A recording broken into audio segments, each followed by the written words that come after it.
నీతి కథలు సింహం, తోడేలు, జింకపిల్ల.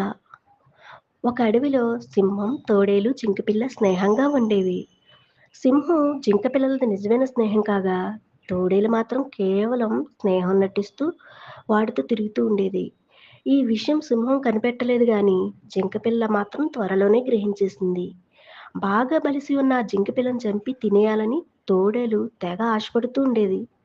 స్నేహానికి ప్రాణం ఇచ్చే సింహానికి ఈ విషయం తెలిస్తే ఊరుకోదు. జింక పిల్లేమో సింహాలను వదిలి ఒక్క క్షణం కూడా దూరంగా రాదు. ఏం చెయ్యాలి? దీన్ని ఎలా కబళించాలి? అని తోడేలు రకరకాలుగా ఆలోచించసాగింది. అడవంతా సరదాగా తిరిగి వద్దాం రమ్మని ఒకసారి తోడేలు జింకపిల్లని అడిగింది. దాని చూపుల్లోని క్రూరత్వాన్ని పసిగట్టిన జింకపిల్ల నేను రాను అంది. ఒకరోజు తోడేలు స్నానానికి వెళ్ళినప్పుడు జింకపిల్ల సింహంతో సింహం మామ, ఆ తోడేలు నమ్మదగింది కాదు.